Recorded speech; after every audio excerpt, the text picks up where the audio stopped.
السلام عليكم. أحب أصبح بهداوة نهاركم هادي بطراوة بطعم العسل والحلاوة. صباح الخير، أجمل صباح على أجمل متابعين. المفروض أن الفيديو ده هينزل لكم الجمعة إن شاء الله. جمعة مباركة علينا وعليكم. هختار كده يوم في الأسبوع إن شاء الله، يعني هيبقى آخر الأسبوع، وانزل لكم فيه الفيديوهات، وهسألكم يعني الساعة كام عايزينه بالظبط يعني، بس غالبا هينزل يعني الصبح بدري. فلوج كده هادي وسريع. زهقنا وملانين بعد العيد، مخرجناش ومشوفناش الشارع. اختي قالت لماما تعالوا ننزل نغير جو كده ونتمشى على الكورنيش. احنا طبعا ساكنين جنب الكورنيش قريب مننا، فبالنسبة لنا يعني الموضوع عادي سهل بسيط. هسيبكم مع الفيديو شوية. منظر جميل طبيعي رايق، يا سلام، مفيش احلى من اسوان والله يا جماعة. ويلا بينا نبدأ الفلوج. اول حاجة بعملها ان انا بجهز لبس البنات وبكويه، وزي ما انتوا شايفين كده سولي بنتي مش سايباني في حالي، لازم ترازي فيا، شدت مني اللبس وقعته على الارض. يلا مش مشكلة، طالما لبسك بقى انتي حرة فيه بقى، دعبكيه في الارض، توقعيه توسخيه، هلبسهولك كده كده. وده لبس بنتي التانية. زي ما انتوا شايفين كده بحط الحاجة في الشنطة وبلمها، بلم الغسيل، بلم الحاجات اللي بتاعتنا المتنطورة في كل مكان في الدواليب، وببدأ ان انا احطها في الشنط. وهنا يا جماعة كنت بصور لكم بوريكم ان انا والله العظيم مش حارمها من حاجة، وموفره لها كل وسائل اللعب. هنا بقى بلم الادويه بتاعتنا، طبعا عيانين شايفين كميه الادويه يا جماعه. هنا كنت بقول لكم البزازه دي اوعى حد يجيبها، بزازه مقرفه معفنه بجد يعني، ملهاش اي 30 لازمه، لكن التانية دي كويسه. وهنا لميت الادويه وهبدا احطها في الشنطه. طبعا الشنطه يا جماعه زي ما انتم شايفين كده، دي شنطه شانيل، فظيعه فظيعه يا جماعه بجد، متينه يعني بجد. الحاجات الماركه اللي بنشتريها يعني ثمنها بيبقى فيها. وده فستان باباهم كان جابها لهم، جدهم يعني كان جابها لهم من مصر لساليا. خلاص يا جماعه هنجوزها ان شاء الله الشهر الجاي فرحها. وهنا طلعت الادويه، شنطه طبعا مش مكفيه، هي بصوا كبيره من جوه، بس انا لما باجي احط فيها الحاجه بحط حاجات كتير. اليوم كان طويل من اوله. ده اخويا كان مسافر رايح الجيش، ظابط. ادعوا له يا جماعه ربنا يرجعه بالف سلامه ولا تقطع بينا يا بلوزه. هنا بقى هبتدي ان انا اجهز البنات والبسهم واغير لهم البامبرز. وده كنت بقول لكم ان كريم الخضر ده رهيب فظيع بجد يا جماعه، بيعالج وبيحمي، مفيش منه يعني، بغض النظر عن في انواع كتير يعني حلوه، بس بجد هو ده اللي نفعني، ان هو بيعالج يعني، مش بس بيحافظ، بيعالج كمان. المهم طلعت الكيس طبعا مكفاش في الادويه، وحطيت قلت احط الالبان. البان يا جماعه رايحه جايه بيها. ودي البزازات، طبعا البزازه دي حلوه. البزازه التانية زي ما بقول لكم يا جماعه وحشه جدا، الحنوه بتاعتها غريبه عجيبه بجد والله، مش عارفه اللي بيخترعها كان بيفكر بايه.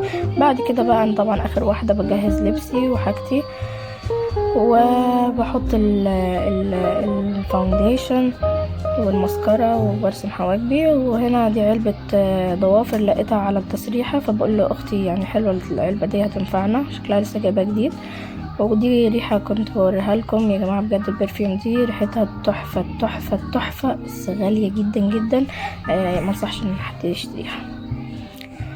هنا ابتديت البس وخلاص بقى الفينيشنج الاخير. وانا وبلبس رحت لقيت بنتي اخدت الفاونديشن من جنبي ودعكت نفسها ووشها وشعرها، الحمد لله بس ما جاش على البلوزه. انا بكره الابيض يا جماعه للاطفال، بس يعني ما بلاقيش الحاجات الحلوه غير في اللون الابيض. المهم اول لما شافت ماما راحت جريت عليها وقعدت تقول لها ماما ماما ماما، فرحت قوي. هي ماما هي اللي مربيها يعتبر يعني، ربنا يخليكي لينا يا ماما ويديمك لينا طول العمر. هنا بقى كل شوية اقول لهم يلا يلا انجزوا اخلصوا، بطاقة جدا. هنا كنت نزلنا الكوبري، عدينا الكوبري، طبعا انا ساكنة يعني في وسط البلد وجنب المحطة، فبالنسبة لنا الكورنيش ده يعني قريب مننا جدا يعني، اللي هو بنطلع الكوبري وبننزل منه وشكرا كده احنا وصلنا. وبننزل بقى نتمشى يعني، اختي قالت ان احنا هنتمشى على رجلينا هنغير جو كده، وفعلا يا جماعة الجو كان تحفة تحفة. كانت الساعة 11 تقريبا، 11 ونص كده، والجو كان جميل وهادي بس. وهنا دخلنا السوق السياحي، وجينا عند المحطة. لقينا طبعا الناس السودانيين، بس اتخضيت من المنظر. لقيت الناس السودانيين شكلهم لسه جايين من السفر، سايبين بلادهم وسايبين حياتهم. يا جماعة بجد والله العظيم ربنا يفك كرب الناس دي، خايفة على نفسها وعلى عيالها، سابت بلدها وسابت حياتها هناك. بجد انا لما شفت منظرهم يعني بجد يا جماعة منظرهم يصعب على الكافر.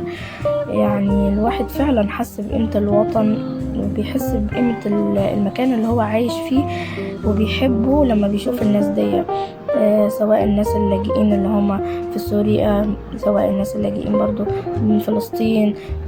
ربنا يفك كربهم يا رب، ويطلعهم من الحرب دي سالمين غانمين، ويرجعهم لبلادهم، يرجعهم لبلادهم. بجد والله العظيم الغربة والبعد عن الوطن حاجة صعبة جدا جدا جدا. هنا بقى ابتدينا نتمشى شوية، وكنت بصور لكم المكان ده قدام المحطة بالظبط. احلى حاجة يا جماعة عملوها والله العظيم هنا في اسوان ان هم جددوا المنطقة اللي قدام المحطة. المنطقة دي كان زمان يعني كان فيها نافورة كده، وكان فيها القعدة مش حلوة. يعني عارفين الناس كانت بتقعد كده حوالين النافورة وبتاع، الناس كانوا بيقعدوا جوه، اللي يدخلوا جوه المية العيال وبتاع. المنظر ما كانش حضاري خالص، يعني كان اللي بيوصل من المحطة كان بيطلع يلاقي المنظر ده في وشه مش حلو. انما ده بقى دلوقتي قلبوها قعدات وعملوا المنطقة الحتة اللي من فوق دي برضو فيها مطاعم. بصوا يا جماعة المطعم ده كنت بصوره لكم، اسمه ترند، بيبيع برجر فرايز تحفة تحفة تحفة يا جماعة، مفيش بعده اقسم بالله اللي هيجربه يعني مش هيندم. هو غالي فعلا غالي، بس بصراحة ثمنه فيه يعني الساندوتش يعني فيه كل حاجة. وهنا كنت بصور لكم ده الونش جميل جدا، وكنت قبلها مصوره لكم الشبراوي في الطريق كده قدام المحطة. طبعا لا يغنى عنهم، يعني ده بنش فول وفلافل وفطاير برضو بيبيع، وشاورمات وكده، والشبراوي برضو الاثنين تحفة. يعني هنا كنت بصور لكم. قعدنا ناخد ريست شوية، ماما قالت نقعد نريح شوية. احنا كنا يعني عايزين نروح نشوف نادي او مكان نقعد فيه، ولسه يعني ما اتفقناش. ماما هنا عملت حركة شهامة جدا، يعني مش فاهمة ايه الحركة اللي هي عملتها دي. كنا قاعدين في مكان والله في امان الله، وكان مكان لذيذ وحلو، وراحت لقت ولاد كده 3 ولاد جايين يعني شكلهم مش من هنا. راحت قالت لهم تعالوا اتفضلوا اقعدوا مكاننا. طب يا ست احنا هنروح نقعد فين يعني؟ احنا كده قايمين. لا تعالوا اتفضلوا، والله العظيم تتفضلوا تقعدوا مكاننا وبتاع. المكان كان جميل ومنور كده وحلو يعني، وبعيد عن الناس لان كنا قاعدين براحتنا. بس يعني ومن هنا اقول لماما والله العظيم انتي ست شهمة وجدعة جدا جدا. المهم تمشينا. اختي قالت لا خلاص تعالوا نروح نادي المقاولين. هي ما كانتش عارفه اسمه، يعني هي عماله تقول نادي المعلمين. اقول لها يا بنتي ازاي اللي قدام العماير اللي هي على الكورنيش دي اسمه نادي المقاولين العرب. راحت قالت لي خلاص هنروح ونشوف. المهم يعني ان هو حلو. اول ما تدخلوا هنا يا جماعه تلاقوا الكيدز اريا، فيها العاب اطفال. يعني بصوا مكان هادي قوي قوي قوي بجد، يعني تحفه. هما جددوه عن زمان، يعني كان زمان نادي المقاولين ده يا دوبك فيه كام لعبه كده وقاعده وخلاص وشكرا، والدنيا دي كلها كانت مغطيه بالزرع، ما كانش باين. دي قاعده اول لما تدخلوا يعني من الباب، ودي قاعده تانية كده لوحدها بتبقى كنب. ودي تكمله المكان اللي جوه لسه طبعا في يعني كنب وقعدات. تبقى بصوا زي ما انتم شايفين كده والله العظيم مكان رايق وهادي، والجو كان تحفة بجد، جو شاعري جدا. قعدنا فيه زي ما انتم شايفين كده في الاخر قدام مركب. يا جماعة المركب دي كانت تحفة شكلها خرافة اقسم بالله بجد، لفتت انتباهي جدا. سونيستا، اسمها سونيستا مون جودنس، شكلها يعني رهيب من بره كده. بصوا الديزاين بتاعها والله بجد. قعدت اقول لماما انا عايزه لازم اجي في يوم كده اسالهم، اقول لهم الليله بكام، ولو بيطلعوا مثلا رحلات، لان في المراكب دي بتطلع رحلات الاقصر واسوان بتقعد 3 أو 4 ايام في البحر. بجد يعني بتبقى حاجه مختلفه، يعني بجد الواحد نفسه يطلع عن حبسة البيت وعن العيال. فاهمين انتوا؟ يعني طول ما الواحد قاعد في البيت ومع العيال بيفضل يصرخ ويزعق وعصبيين طول الوقت. الامهات لازم يا جماعة نستجم كده شوية، والله العظيم. عايزين نعمل جروب للامهات كده في اسوان اللي معاها اطفال حديث ولادة وفي حضانات وكده، والناس دي يعني طبعا مش هنتكلم عن الامهات اللي معاهم عيال اكبر من كده، دول خلاص عدوا المرحلة دي طبعا بمراحل يعني. لا احنا عايزين نتكلم على الشباب يا جماعة. احنا لسه شباب والله، لسه ما عشناش حياتنا. زي ما انتوا شايفين كده، قلت للبت لميس اختي تعالي يا بت العب البت سولي. طبعا انتوا عارفين يا جماعة انا مش عايزة العب سولي ولا حاجة، انا اللي عايزة العب. زي ما انتوا شايفين كده وانا متشعلقة في الهوا وعمالة طالعة نازلة زي العبيطة. قلت لي لميس اختي تعالي اركبي معايا، ما رضتش طبعا، قالت لي انتي هبلة ولا ايه؟ انتي عايزة الناس تضحك عليا؟ انا كبيرة. وزي ما انتوا شايفين كده عمالة رايحة جاية يمين شمال فوق وتحت ومبسوطة والدنيا عالي العال، والبنت قاعدة جنبي عمالة تصرخ وتزن. والولد عمال يقول لي يا طنط يا طنط البت دي بتبكي. قلت له طنط اما طنطتك يا ولا، طنط في عينك ان شاء الله، ده انا قدك. حتى شوفوا الواد في طول يا جماعة. وبعدين نزلنا من اللعبة، وبما ان سولي ما استمتعتش باللعبة دي فرحت قلت للراجل معلش قطع لنا تذكرة عشان نلعبها في النطيطة مع العيال. وزي ما انتوا شايفين كده دخلناها في النطيطة وحطيناها وقلنا لها بقى تتنطط مع العيال. زي ما انتوا شايفين كده قاعدة زي الطربش، ولا بتتنطط ولا حاجة، وقاعدة طبعا يبقى مش عايزة اسمعكم صوتها عمالة تصرخ وتزن وتبكي. وزي ما انتوا شايفين كده البنات مش ألطف الكائنات خالص. البنات صراصير البلاعات بيطلعوا يا جماعة ينكدوا علينا. هي طالعة قاعدة العيال تتنطط وتعمل وهي قاعدة زي البتاع، وراحت جت نامت بطشت نفسها كده زي العجل، ونامت على اساس ان هم قال ايه بيهزوها يعني، وحسيناها هتنام. بعد كده بقى قعدت تبكي وتصرخ زي ما انتوا شايفين كده، عماله تبكي اصلا ومش عاجبها، ويا بنتي اقفي مش راضيه تقف، يا بنتي اقفي مش راضيه تقف، وحاجه يا جماعه ما يعلم بها الا ربنا. زي ما انتوا شايفين كده يا جماعه دخلت من كتر النطيط وقالت خلاص كفايه بقى انا هنام شويه. والله العظيم يا جماعه طول ما احنا قاعدين وهي عماله تبكي وتصرخ، وبعد كده راحت فرشت كده بنقول لها قوم يا سولي يا سولي يا فطين يا فطين قوم. يا فطين قوم قوم، وهي شغاله تصرخ وتبكي. رحنا قلنا لها يلا يلا انت مش وش اصلا لعب وخساره فيكي الخروج اقسم بالله. وقلت لي لميس يلا يا لميس يلا، وراحت قالت لها ده انت بنت 60 في 70. المهم راح قال يا جماعه صعبنا على الراجل اقسم بالله، الفلوس اللي عمالين ندفعها والبنت مش راضيه تلعب فيها في الالعاب.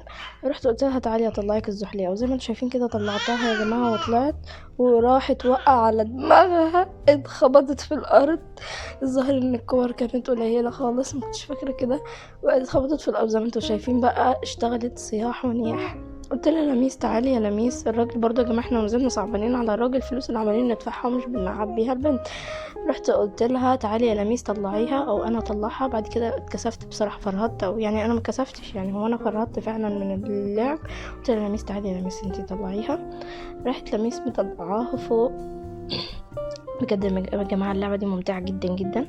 كان عندنا في الكويت منها بس للكبار بقى، كانت كبيره اكبر من كده، وكنا هبل كده وهطل في ثانوي كنا بنلعب اللعبه دي. المهم قلت لي لميس يلا يا لميس يلا احذفيها، وهي بصوا شغاله يا جماعه زن. بصوا الولد ده قلنا له وهو تحت، لميس قالت له تعالى يا عسل يا عسل تعالى طلعها. راح قال لها بصي بقول لك انا مش قادره اطلع نفسي. بصوا زي ما انتم شايفين كده نزلت بقى الصريخ صريخ وصياح. يا جماعه البنات دول صراصير البلاد، تنانير وبلانكو وفلوس بالكم في البنكو، وماليش في كلامكو ومعامل 50 في الكمان، فبلاش عشان انتوا سحبتوا رقم. زي ما انتم شايفين كده قعدنا نعمل فيديوهات تيك توك وخلص اليوم. وطبعا الدروس المستفادة من اليوم ده ما تخرجوش بعيالكم يا جماعة، خليكم قاعدين في البيت احسن بكرامتكم، وعادي العبوهم في البيت. وبكده نكون وصلنا لاخر الفلوج. ما تنسوش تعملوا لايك وسبسكرايب للقناة واشتراك وفعلوا زر الجرس عشان يوصل لكم كل جديد، وان شاء الله هنزل لكم الفيديوهات كل جمعة صباحا. باي باي.